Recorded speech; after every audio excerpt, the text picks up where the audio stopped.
Hello, everyone, and welcome to the latest conversation with friends here at the Fundraising Nest. I'm Michelle Berryman, the Chief Nester of the Fundraising Nest, and I have with me today, all the way over in Japan, someone who probably doesn't need an introduction to many of you, but we have Dr. Peter Coleman. Hello, Peter. Hello, Michelle. Thanks so much for having me. Thank you for joining us. We had a little bit of a chat, but I'm sure you will tell us about where you're at and what you're up to during this conversation.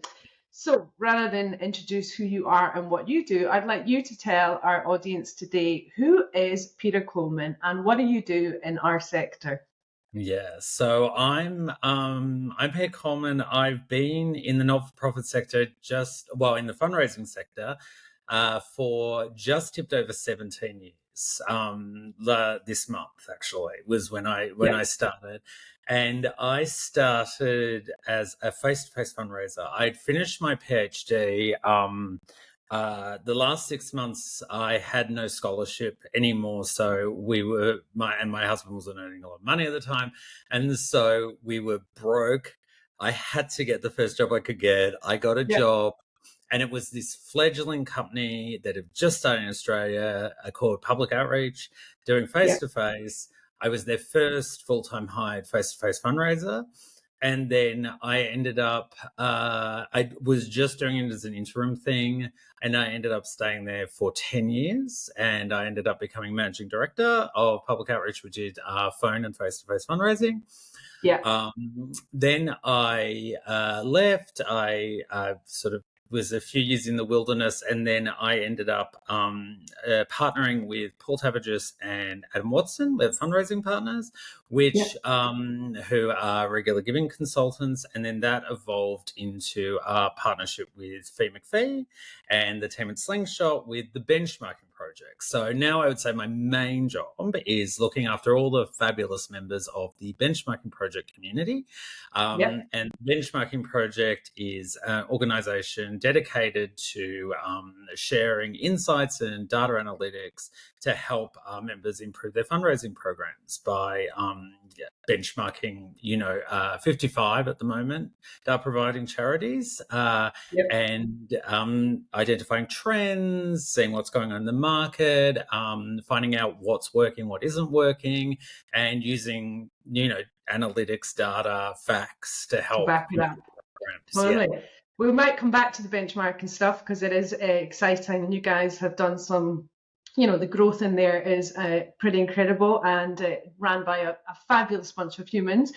I just want to go right back and go right in at the hard one. Face-to-face fundraising, when it, it, not so much now, thankfully, but I think there's a real kind of legacy that face-to-face fundraising is like an arm of fundraising that a lot of people turn their nose down at was the Mm. kind of my experience of being introduced to what face-to-face fundraising was until I understood that some of the greatest fundraisers in the world started off as face-to-face fundraisers. And actually that does not surprise me because the art of conversation, influence and negotiation, that's where you learn those skills. Would that be right? I couldn't agree with you more. And of course, I could list off a number. I mean, a person who, immediately springs to mind as pretty prominent is Tom Duggan, who is Yeah, now leading fundraising at MSF. He started as a face to face fundraiser, as an example. There's countless examples I could actually go through yeah. of leaders in the sector who started in face to face. I absolutely agree. I mean, it's a kind of a form of fundraising. It's not easy. It's a job. It's a hard. Yeah. It's a tough gig, but it does teach you incredible skills. Not only about communication, connection, but also resilience, mindset. There's so many different aspects. But And how I to think tell a story. how to tell a story, well, exactly, and how to connect. I mean, I think that's the thing we very easily get lost in. And I mean, it's funny for me to say this because, director of basically a data organization, but I think it's very easy to get very lost in the data. But fundamentally, what fundraising is about is connection. It is about communication. It is about inspiration and passion. And it's very easy for us to get lost in our, all the bits around that and forget that fundamentally it's about this sense of Two people connecting. having a conversation. Exactly. And I think, that's the great thing about face-to-face is it really distills it down into its most essential form. And it's in that way, doing face-to-face is such a great education in the nature of fundraising and the nature of what people respond to and what does inspire people and why people give. Absolutely. And, could it be true? And I don't know how much data is, but something that's always kind of fascinated me, that how many, if you look at the kind of the donor journey, the donor cycle, there must be a large percentage of donors who potentially were kind of introduced to a charity through face-to-face fundraising that go on to give a bequest. I mean, that would be the ultimate goal of any organisation, wouldn't it? To bring them in at that point and nurture them right through to a bequest. Is there much data to suggest that actually There's does? It definitely, I mean, it does certainly happen for sure. And there is, I mean, again, this is something I suppose that, again, it's really important. And this is something we're always talking about.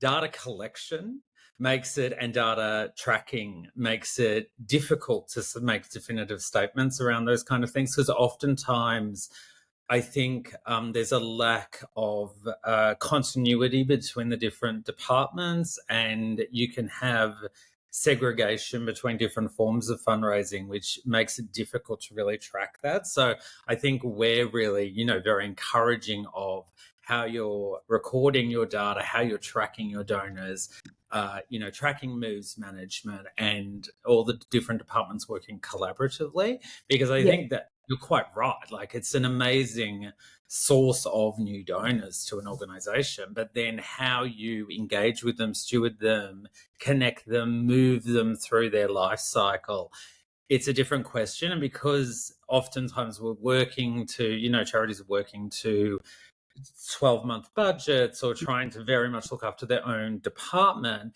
it can make it quite difficult to sort of think more broadly, more long term like that. So I think that's something that, hopefully over time, and I think there are definitely organizations doing this for sure already, but more and more organizations are going to, from the get-go, really try and build a very cohesive fundraising program that's really working collaboratively. And collaboratively. We talk about collaboration. Organizations talk about it. People, whether you're a charity or whether you're someone who supports the sector, we all throw this word about collaboration quite readily. But actually, I think we are actions speak louder than words, and I think I'm a huge believer in collaboration. There's nothing we can do on our own, particularly in the fundraising nest.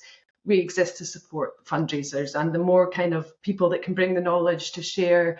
I come from an abundant mindset and not a scarcity one. So the more there is, the more of choice. I think it's a responsibility of ours to offer as much knowledge and choice as possible. But I think within the charities, they also need to be collaborative, don't they? yeah, absolutely. And I think, I mean, this is something I think about a lot, because I think with fundraising, we're in the business of generosity. Yeah. And it's easy to want generosity from our donors, but Hmm. I think all of us, and this isn't just charity side, this is supplier side, this is everywhere.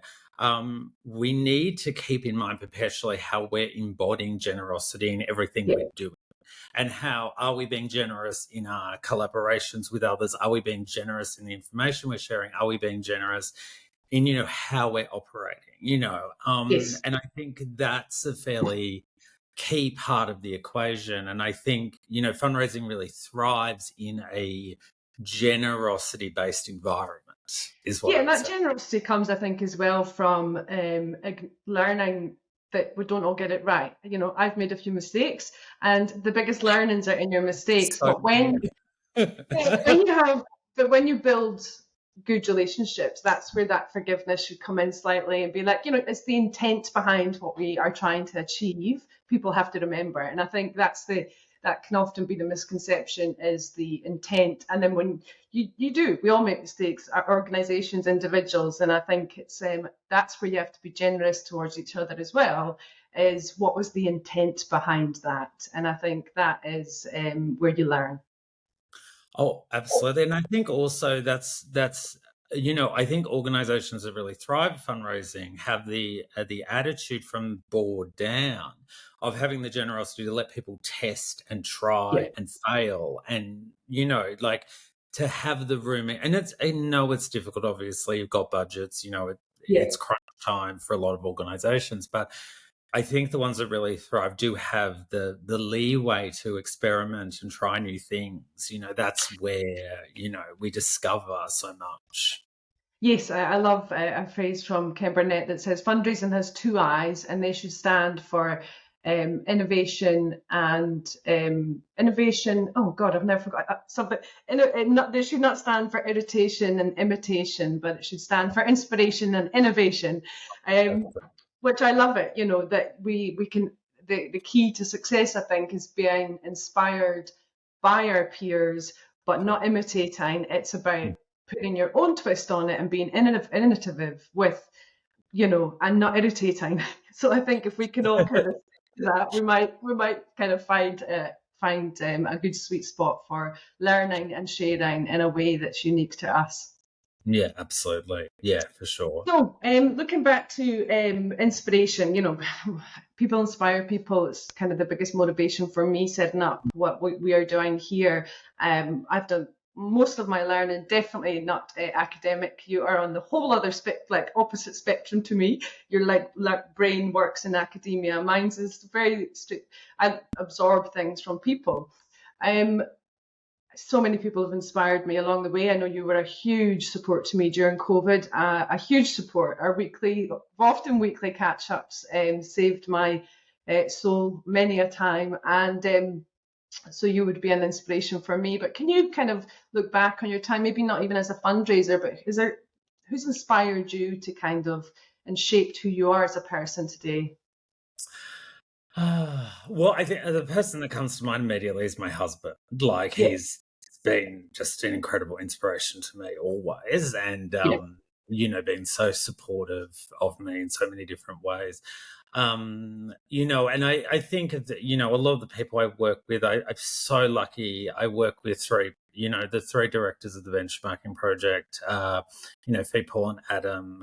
I'm hugely inspired by them. yeah. They bring such amazing values to it. In terms of inspiration, sort of more broadly speaking, probably my biggest inspiration at the moment in terms of the academic world, or who I find inspirational, is a philosopher named Simone Weil. And she was a French philosopher, and she lived in the early half of the 20th century. She died in 1943 at the age of 34, I think it was. And she was a quite extraordinary woman. She grew up in a wealthy-ish middle-class Hmm. family in France, and she declared herself, I think, a Marxist or a Bolshevik at the age of 6 or something. She was a genius. She used to debate Nietzsche with her brother in ancient Greek as teenagers. Wow. But then what she did was, in order to understand the plight of the worker and everything, she actually worked in factories. She actually Yeah. went and worked in factories.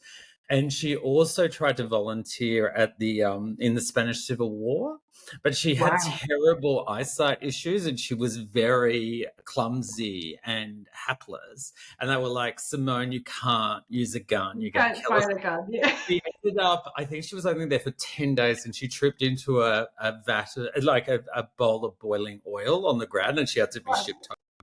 Anyway, her life's amazing. Like, she did all this insane things, but her philosophy I really love, and again, it's something I think about, is she had this idea of attention, which was very important to her, and something I think about a lot in regards to fundraising. Which attention to her was this. She would call it a negative effort, where what we do is we sort of empty ourselves out so that we can really receive and really hear what the other is saying. And she said, attention is I think it's the purest and rarest form of generosity. And I mean, that's something I really think about. And she contrasts it with a force, what she calls a force, the what she called force, which was where the dynamic where you turn people into things, where you Yeah. see someone simply as a sort of a mechanism or a function, and you lose sight of their humanity and their value. And so I think I think about her a lot actually. And it's something, I've had ideas around, but um, the idea of attention and force, I think is really interesting in a Yeah. fundraising context, because I think so often we do, and I don't think this is something anyone should be criticized for doing, but we end up very quickly going to force mentality with donors. We end up seeing them as a function and a thing, Yep. something as a number. And it's very understandable, particularly for really big organizations. You've got a lot of donors to deal with. It's Yes. really, really hard. However, to the degree that I think we can bring a more of an attention mindset into everything we do, where we're not projecting our own sort of beliefs and standards all the time onto what donors should be like, or how we Oh, think donors should behave. donors are humans. Yeah, exactly. And so it's like how donors are, and what donors want, and what donors are How actually. genuine humans behave. Yes, exactly, because donors are people, precisely. And so this is something I think about a lot. So she's actually, funnily enough, obscure French philosopher, is one of my sort of fundraising idols Yeah. in a way, because she's someone I think about a lot in terms of how we can do it. And I know a lot of organizations are doing really great work at the moment around stewardship, with things like personalization Yeah. and variable content and copy creation. Creative. Yeah. So I think that's so important, because of course not everyone wants the same things. And I mean, it was really interesting. I do call auditing as part of my separate consulting work. And it was really interesting. I got sent a batch of thank you calls. And it was really interesting because they were calling, the person was calling with the specific intention just to thank. They weren't going to ask. And I got sent the batch of callers of people who did not react well. And it was Yeah. really interesting to me, because it's a small number, so it wasn't hugely representative. But it was very interesting to me to think, how are we screwing up stewardship? How are we Yeah. not necessarily relating to donors? Because we don't understand, not every donor is going to respond the same way. 100% agree. I Yeah. remember I had a donor who got angry because I sent a handwritten Christmas card, and they Yeah. were like, I don't want a handwritten, like, I don't want a Christmas card from you. And I Yeah. remember at the time thinking, what? But actually, it's so important to understand. I actually don't need or want a Christmas card from you. Yeah. And so that was really important information for me to receive. But you just assume those things. And to be perfectly honest, someone sent me a thank you Christmas card. I probably wouldn't be filled with gratitude for it either. So, you Yeah, know, and that's the thing. Like, you can't. For some people, it's probably going to be a minority, but for some people, no stewardship might be the best yes, stewardship. Like, and that's the thing. And I think, hopefully, I mean, again, it's a very hard thing to benchmark and very hard thing to track, but hopefully we're going to, with time, get a better understanding of, yeah. be able to track stewardship and what's going on there. Because I Yes, think the because I don't believe there's true altruism. I don't believe exists in humans. Humans do everything, whether it's donate, to get something out of it, and whether it's to make themselves feel better. And if that's what they get out of giving, that's all they want, is for them. What they get out of it is the act of being generous, and they don't want the rest of it. They've got what they want out of it. So yeah, but others love it. I got a beautiful card the other day from Sophie that I was jumping up and down when I got it. A beautiful, so it works in the right context for yeah. sure. So before we kind of wrap up, I can't believe how quickly this I could talk to you like for hours. I know that outside of this, you are an author. You're on. Have you just finished your third book? I have finished my third book. So yeah, my first book. So my first book I wrote during COVID.